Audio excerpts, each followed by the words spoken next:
All right. I tried again. I gave it a second chance. This is Barbie, a second look. I always like to do this as we hit awards season to go through and rewatch some of the big ones. Anyway, I mean, some films I don't want to rewatch. It's just not going to happen. But films that are sort of like close to the top of my list, where I'm sitting there and I'm like, I don't know, this is going to happen. Obviously, Barbie's got the Oscar nominations to back it up. So it felt like I should rewatch this. Let's talk about Barbie. And let's talk about, um, I don't know, how great it is or not great. Originally, I gave this film an A minus. Um, and it does have audio description. It is audio description that now I've heard on two different platforms. I own this film. I actually bought it before it dropped on Max, and then it dropped on Max. And for my second viewing, I was like, you know what? Why don't I just make sure that the Max copy works just as well as my digital copy? So I loaded it on Max with the wonderful Laura Post doing the narration, and it still slaps. The audio description is still great. I still have a problem with it. It still is a film that's gonna bug the ever loving hell out of me that we went an entire film with America Ferrera, you know, gunning for this awards nomination, and she's not named as a character throughout the entire narration. It drives me insane. Absolutely insane that she doesn't have a name, that she's constantly referred to as either by her job title or her relationship to her daughter as Sasha's mother.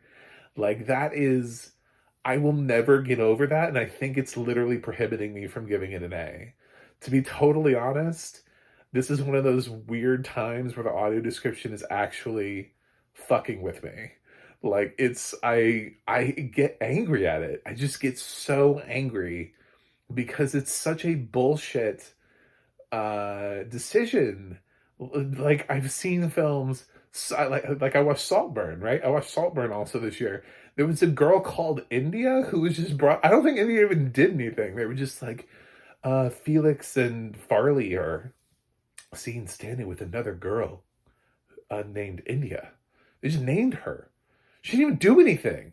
She got a name.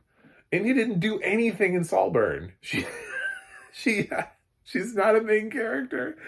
She did nothing. There is nothing about her name that is revealed. Yet, if you go through the credits of Barbie, you will notice that, guess what? America Ferrera has a character name. Her character name is not personal assistant or Sasha's mother. That is not her character name. So why on earth would we go an entire film with arguably the third largest character in the film, who's the focus of everything, who basically broke Barbie Land. I mean, like, basically she's the central reason for everything.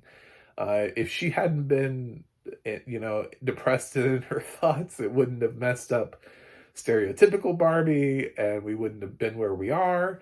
And so, I mean, if anything, she's the main character, and she has no name. And this is not one of those stylish things where it's like Clint Eastwood and we're in The Good, the Bad, and the Ugly, and she's the woman with no name, and she's actually like a trained assassin, and that is her name. Her name is the woman with no, that's not it. No one uses her name. Because a lot of times when you are familiar with people, you don't use their name. Her daughter certainly isn't going to use her first name. So it's exhausting. It is absolutely exhausting and maddening. Um, I get it with the Barbies and the Kens because they are all Barbies and Kens. So you have to, when you're talking about them all, they all technically have the same name, so you have to do it by description. So you have President Barbie or Pompadour Ken. I mean, you have ways of describing them so that way we know which one is which because they all have the same name. She's not a Barbie. That is not her name. It's not like the twist is not that her name is Barbie. You know, that would be hilarious, and I would be totally down for that. But the truth is the twist is not. If anything, the character that has the twist is Rhea Perlman, who says what her name is. When we meet her, she's like, "I'm Ruth. Would you like some tea?" Like, she actually says her name.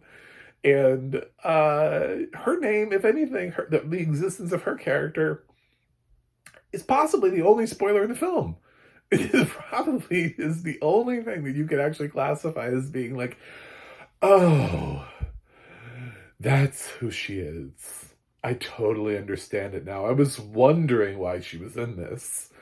Oh, it's just like, it is absolutely driving me up the wall. Like, I think Laura Post's narration of this is flawless otherwise. But this is the most singularly frustrating thing about my audio description in 2023. I have lost sleep. I've gotten in fights and arguments over this. I'm losing my mind over this fucking narration. And it is driving me up the wall. So I don't know. And I do not blame Laura.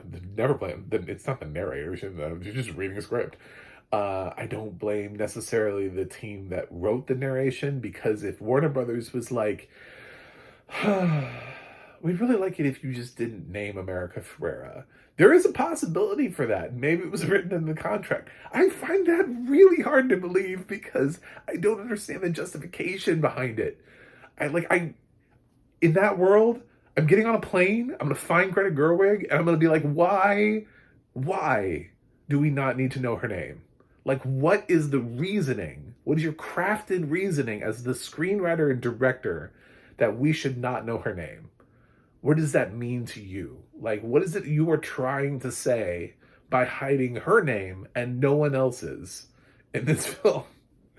Just like, I guess there are various people who work in Mattel, but I think the purpose for them is that they all work for Mattel, so they just all, like, it's Mattel that's attacking. They don't really need names. They just are Mattel. And Will Ferrell is the head of the Mattel army, so I don't think his name would have mattered one way or the other, and he matters far less to the plot than America Ferrera is. I can't deal with this film. It's literally, I spent the whole film focusing on, I was like, does anybody use her name? I couldn't, it was my second watch, and I was trying to figure out the rest of the film and trying to pay attention to little details and be like, was there anything else that I picked up? But I swear to God, every time America Ferrera was on camera, I listened. I was listening. I was like, did somebody accidentally say her name?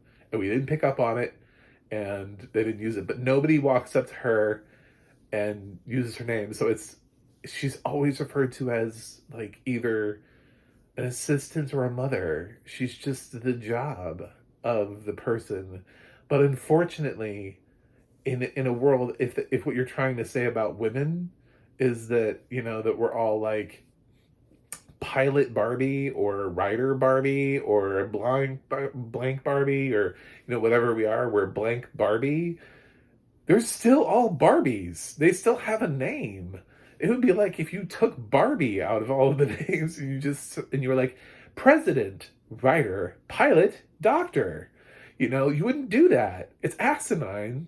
So this film makes no sense at all, and I cannot put this film in my top 10, and it's because of the audio description. And I know I'm not supposed to say stuff like that on this channel. I know it's like really divisive, and people who come here for audio description will be like, what is he doing? He's losing his mind. I am losing my mind. I've been losing my mind since I first saw this film. This film has bugged the ever-loving shit out of me, and I took a break. I watched some other movies, put some space in between me and Barbie again, but every time I watch this damn film and she doesn't have a name, I can't get through the film. It just angers me too much, and I'm not happy by the end of the film. There are scenes where America Ferrera is not in it, and I'm delighted, and I'm like, wow, you know what? Ryan Gosling's actually really good in this. I didn't give him enough credit. He's got some other, like, little nuanced things that when you really get into his performance, they're really kind of clever. They're cute. He's little things that pick up in the narration. There's something where he kind of he's a little mean to Barbie, and you can tell that he kind of immediately kind of regrets it. I think the narration or something was like his eyes, just kind of like shift downward, after he tells Barbie that it's boys' night or something like that. Tries to throw the same thing back at her. Um, but it's hilarious. I love Ken, who just constantly is walking around and is like, "But what if there's beach? You're gonna need somebody. You're gonna need somebody who beach." Like he just uses it as like out of context. Like the word is not used appropriately the way that you would. I love that part of it. And I love when he's trying to talk to the lifeguard about he's like, no, no, I don't want to do what you do. I'm applying for the job of beach, which is just like stand here like this. Like, like he has no particular skill set. I really came to appreciate Ryan Gosling's performance a lot more on the second time through. He barely shares any screen time with America Ferrera, which made it so much easier. Margot Robbie is fantastic here as well. Again, it's the performance that just flies under the radar. It's just like you take it for granted. And you're like, we didn't need a Barbie. I don't know. But she feels so right for this film that you're like, who else would you give this performance to? Like, who are the other people that would have done a great job with it? I mean, I know there are like 10,000 Barbies on screen, but there's a very different tone that her Barbie has. Um, while she also feels like she is the physical manifestation of a Barbie. So I think that helped as well. It's not a huge jump to go from Harley Quinn to Barbie. Just one is a more maniacal interpretation of the other, and the supporting cast, aside from she who is not going to be named. I love the little things that Michael Cera has to do. I think he's very underappreciated. Kate McKinnon is really underappreciated as Weird Barbie. Uh, you know, yes, America Ferrera's speech is great. Um, it's a great speech. The funny thing though is that her daughter gives a very similar speech, and nobody was like, "Oh my God, we have to give this girl an Oscar." And she has like a very sort of similar speech that also rings very true, even though they're two totally different speeches and they have two totally different meanings to them, and they come from two totally different places. There was something that was very true about Sasha's speech as well. So, um, and Will Ferrell's hilarious as in his role. It's a very enjoyable film. I like the musical numbers. I finally remembered what the opening musical number was. That keeps, uh, you know, I was like, what is the opening song? And I was like, oh, it's this one. That's right. Because I was just like, I just hear I'm just Ken all the time. And then I hear the other song, the Billie Eilish song. So um, I think this film probably exceeds most. If I had to pick like one Academy Award for it to win, it would be screenplay. Would be immediately where my thought goes. Uh, Even though it's got tough competition, I think, man, like this is an idea and a concept. It pays homage directly to the original source material while also doing something completely radically different with it. And embracing everything, embracing all of the weird little Barbies, not just weird Barbie, but all of the different sort of discontinued versions, you know, like Sugar Daddy Ken. No, this is Sugar, and I'm her daddy. I'm not a sugar daddy. you know. Um, Yeah, it's a very smart and intelligent film, and it started on the page, and then it just translated from there. Production design is also a huge thing here, um, and I think that would be another thing that I feel like production design has to happen for this film. But anyway, why the fuck is America Ferrera not named in this film? It is seriously, it's the moment of 2023 for me in audio description. Like, this is the one that has driven me in absolutely insane. I can't think of a single moment in any other film that has driven me more insane than this moment. Previously in 2022, I'll tell you what it was. The thing about audio description that drove me the most insane was Tulsa King. Tulsa King's the fact that Paramount was comfortable with releasing at that level of audio quality to the public. It sounded like somebody was recording it on like a wired computer mic from like 1993, just, and then sent it out themselves. It just sounded atrocious. Um, this is it for me. But the rest of the film is fine. If they just named her, sometimes you just have to jump off that boat and say, you know what? She's too important of a character, and we're actually saying the reverse of what she's talking about by consistently referring to her. We're making her like less important by constantly referring to her as adjacent to somebody else. You know what I'm saying? It's like when um, women used to introduce themselves like they didn't have a name themselves, and you were like, "I'm Mrs. Robert Clark." Do you not have your own name? Like, it's just your husband's name with Mrs. in front of it. You know, like, you have your own personality. Barbie is all about female empowerment and all about owning your shit and being a boss and like being anything you want to be.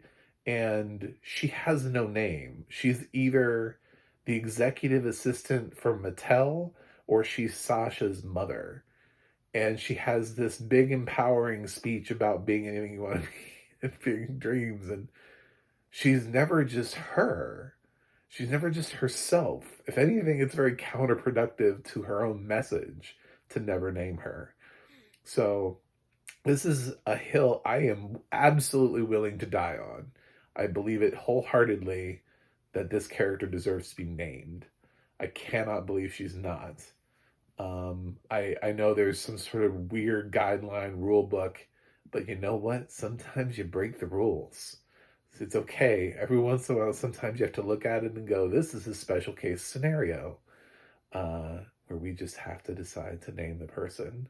Like, could you imagine doing a film where, like, I'll take a film for example. Let's take Rustin, right? Which we know is about Bayard Rustin.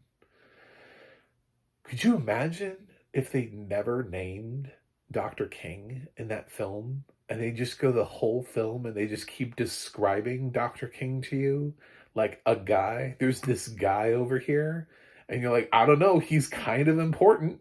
He's kind of, you know, feels like kind of an important figure. Maybe we should probably name him. Oh, but nobody said Martin. Nobody said Dr. King. Everybody just keeps talking to him like they would your best friend. You know, I don't always walk up to my friends and say their first name before we start a conversation. So, you're actually like punishing Greta Gerwig and Noah Baumbach for writing a script that feels natural, that feels like the kind of conversation.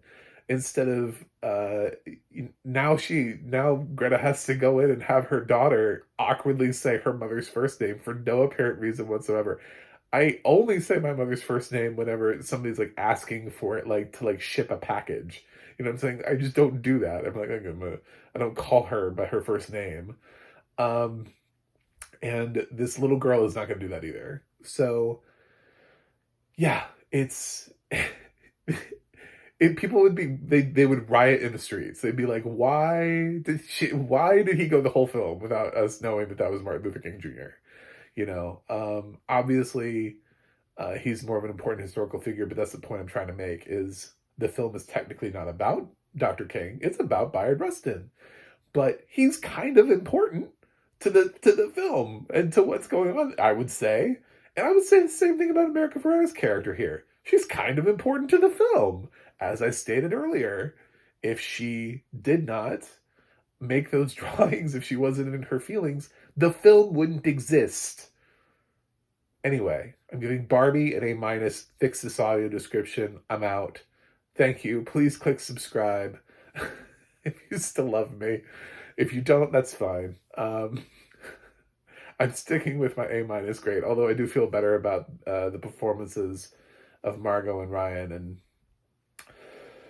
being in the Oscar conversation and everything is just, and America's fine. She's good. It's a monologue though. It's really an achievement in writing. If you really want to give America for an award for an Oscar, please go back and retroactively give her a nomination for Real Women Have Curves. Then we can have a conversation about giving America for a nomination for performance in which she truthfully really does earn it. And that film was fantastic, and she was fantastic in it. Anyway, yeah, audio description project, adp.acb.org will let you know who has which films have audio description where you can watch it, and the adna.org will let you know what else Laura Post has done. So anyway, thanks for watching. Thanks for listening to my rant. I may just review this film every 6 months and just let out my steam. I don't know if anything's going to drive me more insane. What would I pick between this and Tulsa King? I think I would still say Tulsa King is worse.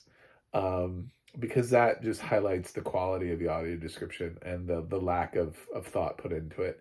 This is a choice, and I know why they're doing it, and I know that there are rules, and I know there are people who are like, who would fight me on it. They'd be like, well, her name was never used. If they wanted us to know her name, they would have said it.